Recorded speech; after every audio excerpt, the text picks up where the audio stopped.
Hi, Justin. Hi. Yeah, so what's new in the Middle East?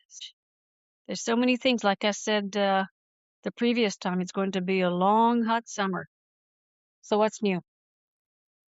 It certainly is. So there's a lot going on at the moment. America's bombed 8 nights in a row now against Iran. So if you want, I can read just a short excerpt of what's happening, and we can maybe take it from there. Yeah, sure. Okay. So I'll just start reading. It says U.S. Central Command CENTCOM launched its 8th consecutive night of precision airstrikes against Iranian military infrastructure. The latest bombardments significantly damaged bridges, roads, and a water desalination plant in southern Iran, specifically targeting the port city of Bandar Abbas and Keshem Island near the strategic Strait of Hormuz. And then, unfortunately, we had some very bad news. There were American casualties in Jordan.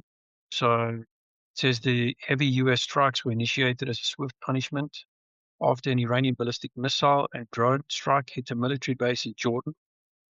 The attack killed 2 American service members and left a third missing in action. These mark the first hostile U.S. military fatalities from the Iranian fire since March. hmm So not very good with the Americans.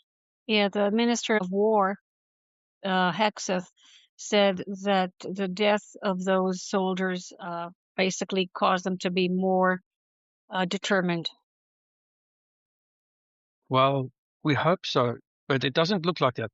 Unfortunately, the Americans are not determined as far as what it looks like at face value, because they keep on speaking about negotiations. And I think this is a big fail on the American part. Yeah, you don't speak with terrorists. This is the first miss. Also, you don't let them have their way, even not even for a week. When you stop everything for a week, not even for a day, because the minute that you stop, you let them just lift the sanctions. The minute you do it, they already have plans of how to rearm. Well, this is a big deal because Mhm. they are rearming, Yeah. and we're moved away from the core issues of the Iranian conflict in the first place. There's the core issues again. If we come back to what we've discussed previously, the core issues we know were the nuclear file, ballistic missiles, proxies, and we're totally off of these topics and onto the Strait of Hormuz and trying to find out how they can open that.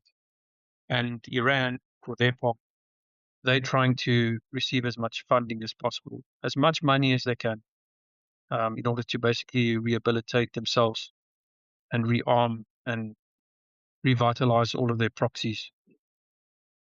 Now, what about Lebanon? So obviously, Lebanon is still a problem. It's very sad if Israel is not able to deal with the Hezbollah because, again, it's not the Lebanese border with Israel. It's Iran's forward border with Israel. And I think that's a big deal. And Trump and the Americans, they keep on saying to Israel that they hope that Lebanon can be stabilized, that they can put a formal government in there with a formal military, the LAF. And the Americans want to fund and give assistance to the LAF as the Israelis withdraw from certain regions, according to an agreement between Lebanon and Israel. But the Americans have also got a very skewed perception about this because at the end of the day, it is Iran's forward operating base against Israel. And I think that if the Americans continue to ignore that fact, then I think that, again, the Americans just don't seem to understand what is happening in the region. Yeah, I think they are very clueless. Trump is going to meet with President Awan, and they're going to talk about Israel and Israel's position in the south of Lebanon and also disarming Hezbollah. That's the thing. They don't even understand that the government of Lebanon,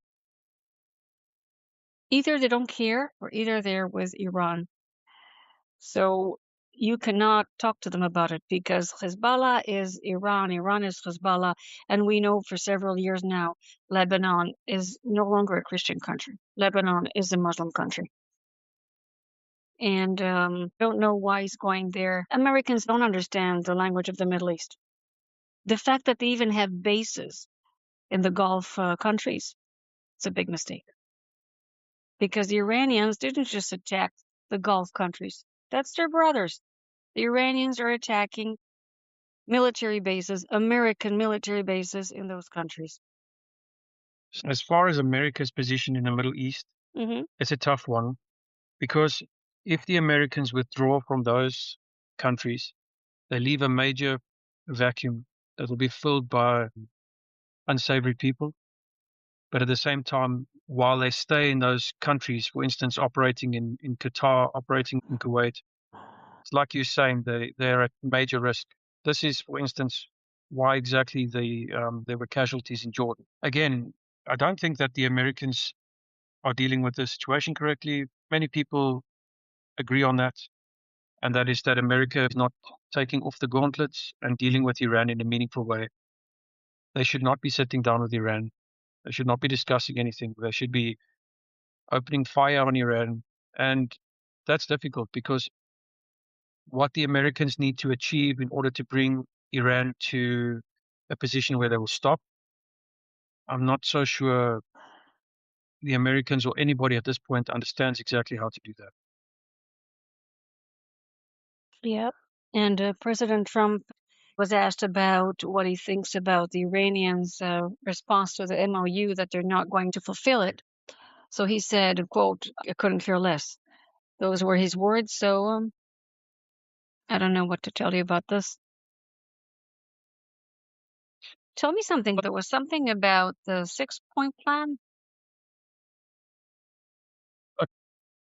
It's not an official publication, but there is open source intelligence communities that run scenarios, and they discuss the 6 major points that the United States has as options against Iran. And they've described options like, for instance, there are some minor islands that exist just off of Keshem, off the main island. Greater Tum, Lesser Tum.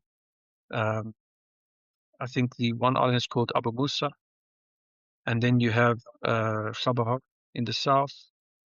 And the Americans are making their plans, and the ocean communities are looking at this and saying, what is the potential for an American invasion of Iran? And what does it look like? And if they do invade to control the strait and to stabilize oil markets, what would that look like? And one of the major things that they describe in this 6 points is that the Americans can either take Kharg, they could take those central islands of Keshem, they could go for the entire coastline of the strait itself, which is very difficult because it's just an open expanse where Iran can really operate without the Americans being able to be meaningful.